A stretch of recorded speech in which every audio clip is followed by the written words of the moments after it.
I want to talk a lot about regionalization, and I'm going to try to go through some of the process. This will be a detailed presentation. I don't want it to, it may end up being boring, but I'm not trying for boring. I'm trying to go through a lot of history and also a little bit of a civics lesson in terms of how things work. And I'll just say at the outset, this is an area in which I feel I have some depth and experience. Prior to being the superintendent here at Syosset, now in my 11th year, I was the superintendent of Nassau BOCES. I was the BOCES superintendent for almost 5 years. And prior to that, I worked for 20 years in Albany. The first 5 of those years, I worked for the legislature doing the work of writing laws and working with state agencies as they wrote their own regulations. And then for 14 years, I worked for a state association that worked with the state education department as they regulated schools and as I worked for the superintendents that were regulated by the state education department. My point being, I've got about 35 years of experience working with state government in a lot of different roles and capacities. So some of this feels very familiar. Some of it feels familiar in that it's not well communicated, and that is familiar. And some of this is something new and a little bit different, and I think that has been startling to some folks. So I'll try and contextualize things. I'll try and walk through my own thinking on where this is headed and my thinking on where we can be influential and where we might need to be influential. But ultimately, the end of this conversation is going to be a conversation about something that I think is a larger concern that we should be attentive to. So the first is a little bit of background on how some things work in state government. So there are several hierarchies of things that function like laws. Obviously, our state constitution is the highest law of the state. And within that constitution, the legislature can adopt laws. They can't adopt laws that violate the Constitution. They'd be unconstitutional. Sometimes courts have to rule that the laws that are adopted are unconstitutional. Within each of the agency's ultimate regulatory body, so for most executive branch agencies, that ultimate regulatory body ends up being the commissioner. For certain agencies that have boards, like the Board of Regents is a legislative branch agency, not an executive branch agency. The board is the ultimate authority that ends up adopting a regulation. No regulation can be created that doesn't derive its authority from a law, a statute that's already been adopted. So what the regulation can do is it can talk about how to implement that statute, it can talk about how to define that statute, it can talk about a process for how something that's in the statute will be accomplished by the regulatory agency or by the entities that they govern. But what a regulation can't do is it can't create a power that didn't first exist in law, and it can't expand a power that does exist in law beyond what the law contemplated. So laws can't be changed except by the entity that created the law. So statutes, laws, require approval by a majority of the Assembly, a majority of the Senate, and the governor, whoever that governor may be at the time. Regulations can be done and undone by the same body that created them, the agency, in this case, the State Board of Regents. So that's important because statutes are hard to get enacted and they're hard to change. Regulations are less difficult to get enacted and also no more difficult to change than they are to enact. Second thing is there are 2 processes. So the adoption of regulations follows something called the State Administrative Procedures Act, SAPA. So every agency has to follow SAPA. And SAPA sets out timelines and processes for how regulatory bodies will go through and notify the public of the regulations that they're contemplating, how quickly they can adopt those regulations. All regulations that are proposed to be adopted are released in something called the State Register. Most of the time, the State Register is one of the most boring documents that you could look at because it's a lot of very mundane regulations that all the agencies are adopting, and the State Register will have any regulation that is in the process of being adopted by any state agency. So there are 2 tracks that can be used by an agency when they adopt a regulation. They can make a finding that there is an emergency And what they believe is that the regulation needs to take effect immediately. And so they use the emergency process, but really the only difference between the two processes is in one process, both of them require about 90 days to take final effect. Both of them require full adoption in order to take final effect. Both of them require 60-day comment period. The only difference is that if you use the emergency authority, they take effect right away. If you don't use the emergency authority, they take effect after the 90 days when they're permanently adopted. So what the department has said in this case is they wanted to get school districts working on the strengths and weaknesses tool right away. And so that was their rationale for using the emergency process, essentially to get school districts started on the tasks that they've assigned us. Then lastly, it's important to know, and there's been some consternation, that these regulations have somehow created some new powers or limited some other powers. So the powers of boards of education are also contained in statute, and not just in the statute, but in every court case that has subsequently defined the roles of boards. As boards test the limit of these authorities that they have in law, sometimes the courts will rule in favor of the board, sometimes the courts will rule against the board, but all of these things represent the body of law, and the case law supersedes regulation that defines how school districts operate, because school districts can operate with any of the powers and duties of boards. So strictly because of the historical accident of how a school district may have merged through the period of the first half of the last century. So in the early 1900s, there were 10,000 school districts in New York, and there was a whole lot of mergers and reorganizations through about the 1950s. And if you used one process, the school district that you wound up with was called a union-free school district. It's not free of unions. It was united through a unionization, and then it became free of the oversight, ironically, of the district superintendent. A central school district was created from a merger known as a centralization. I give you all of this history only to say that there is no difference in law between a union-free school district like Jericho, our neighbor next door, or a central school district like Syosset or Plainview as a central school district. In law, 1709 and 1804 read identically. Why did the legislature keep these two sections of law separate all this time? Because no one knew what would break if they merged them. So are there other laws that refer to Section 1804? Is there another law somewhere that refers to 1709? If you merged them, would you break one of these references? So they've just continued like this, but every time the legislature makes a change to 1709, they make a mirror image change to 1804, all of which is to say that nothing in a regulation that the State Education Department, the Board of Regents, adopts can change the fact that the powers and duties of a Board of Education are already specified in law. Similarly, and I know this having been a district superintendent for 4.5 years, the powers and duties of the BOCES superintendent are also written in law. They're in 2216. The entire 2216 of the education law specifies most of the powers and duties of the district superintendent, not all. But that whole series of laws, 2215, 16, 17, 18, this is where all the powers and duties of the district superintendent can be found. And these links will go live when this presentation is posted online, and folks can read all of these sections of law. But I point out paragraph 14 specifically because the language in paragraph 14 is essentially paralleled and parroted in the regulation that the department adopted back in October.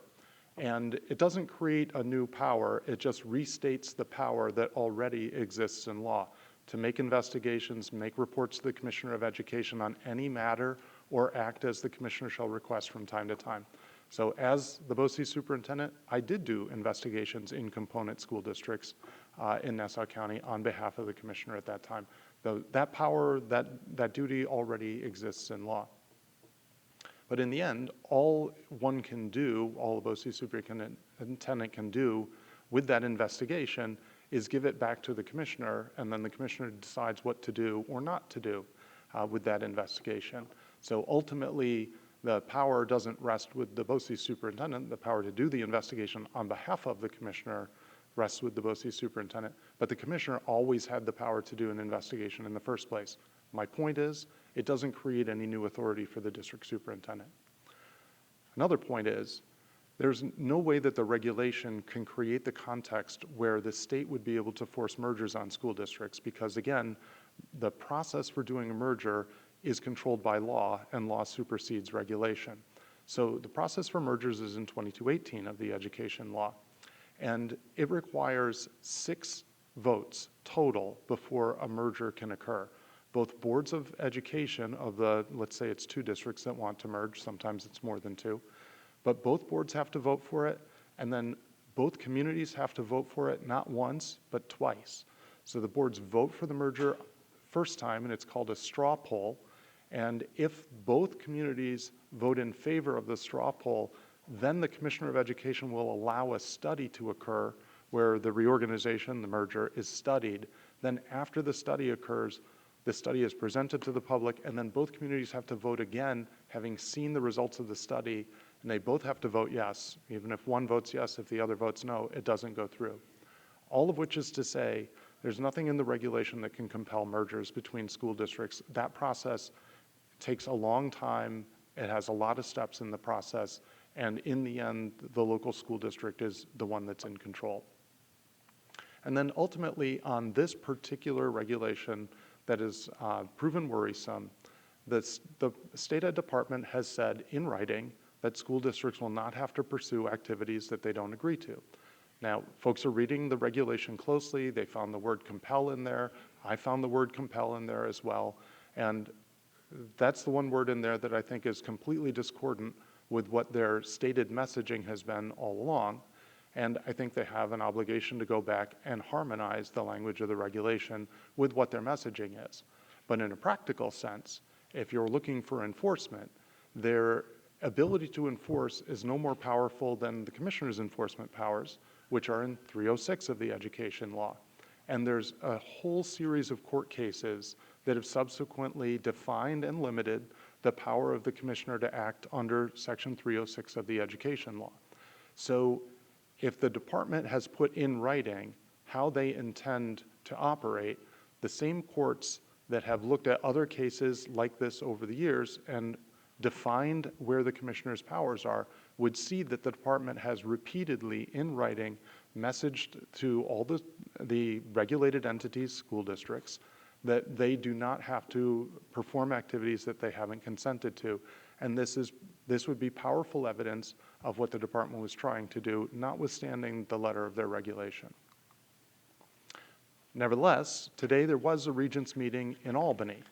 So we're paying attention to the Regents meeting, and as I anticipated, Long Island's Regent, Roger Tillis, asked for amendments to the regulation to clarify that no district would be required to participate against their will. And the counsel to the State Education Department, their attorney, said that they're going to bring those amendments back to the board in December. So the regents cannot permanently adopt their regulation until their January meeting. So if they're presented with amendments to the regulation in December before they adopt their final regulation in January, they would have full opportunity to consider those comments, those changes. So there is a lot of time left to see if the department harmonizes their regulation with what their stated intent has been in writing on their website and over again at public meetings and on the webinar that you may have read. If the department doesn't harmonize their regulations with what they've been saying all along their intent is, then I think I would become concerned. But right now, what I'm seeing is, and again, having watched the agency's work for 30 years, I'm seeing an agency put out a regulation, take 60 days worth of comment, take a lot of criticism, and immediately at a staff level, respond to that criticism by saying the things that folks would want them to say, and then saying that they're going to bring back changes for the board, the official board, to consider before they do any kind of a final adoption. So what it looks like to me is they're being responsive to the criticism that they've heard. they have a process by which they can change what they put in the emergency regulations, and they can do it in plenty of time before they adopt anything permanently. That said, I think we should certainly hold them accountable for following through on this, because I would not want to see them make any changes. And as I said in my letter to the community, if there were to be a threat to local control, a threat to our autonomy, a requirement for us to have locally raised tax funds shared across jurisdictions, compelled to participate in programs that were not in the interests of our students or our community, I would be at the front of the line fighting. And again, because I've worked in this advocacy community for my whole career, I think I'm an effective fighter when fighting is required. But I don't see things moving in that direction. I do think that we can hold them accountable for making good on their promises and the things that they've put in writing. And we have time to see how they do that. So my recommendations, thanks. So my recommendations to the board would be, I think the regents should refine their regulatory language. I think they should remove the language that uses the word compel because it's unnecessary given their stated purpose. And I think they should make an opt-out provision explicit in the regulation. It's great that they've said it on their website and that it's put in writing, but there's no reason why they shouldn't adopt that and make it part of their regulation as well. I think they've also kind of punted on coming up with criteria for what the regional plans should look like. What they've said is that they don't want to tie anyone's hands or limit our imaginations. And I appreciate having my imagination unlimited, but I think what would be better is if they gave a sense of what they saw some plans looking like, and we could then redefine it. I do see an opportunity for school districts in this process because there are a handful of things that I think the state has not been adequately attentive to. And if the regents are asking us to highlight areas where they need to do better regulating or pay more attention, I can think of 3 right off the top of my head. As a result of a court case in Connecticut, we are now required to pay for the education of particularly disabled youngsters, not just through the age of 21, but through the age of 22. But the state did not change any of the ways that they pay for special education to reflect that we now have to provide 1 more year. So even though the state has told us that they've moved the age from 21 to 22, they haven't made any of the changes that would provide the funding that they provide for students 21 and below. So every school district was responsible for paying for that 22nd year on their own. So that's something that needs to change and something they need to be attentive to. Second, I believe at the beginning of this year, we were fortunate in that we were able to find seats for all of our preschool special needs students, but across the county of Nassau, there were 300 students that we were short 300 seats for special education students. This is a place where the department needs to identify and find more resources because there should be no child that doesn't have a seat in preschool special education if they deserve one. And then lastly, when I was the superintendent in Nassau BOCES, one of the services that we offered to school districts was inpatient mental health services. And I testified before the state and told them that they could triple the number of seats that I had, and I still wouldn't be able to clear my waiting list. And here it is 11 years later, and the problem is no better today than it was 11 years ago when I testified. So if anything, what we've seen post-pandemic is there are more challenges for students with mental health. So this is another area where I think the state needs to be much more aggressive and much more innovative in providing us with services. So my plan for this process is to use it as a way to argue for things that the state should be more attentive to and supports that we need from Albany, not just what we can do here, but what they can do for us. So as I said, what should our red line be? My recommendation would be our red lines would be a loss of local control or some sort of compulsory participation in a regional plan. Short of that, if they want us to get together and talk about ideas, I kind of feel like it's my obligation as a steward of public funds to at least explore ideas that could make us better at serving kids or more efficient at using taxpayer resources. But again, as long as they don't cross the red lines of local control and compulsory participation.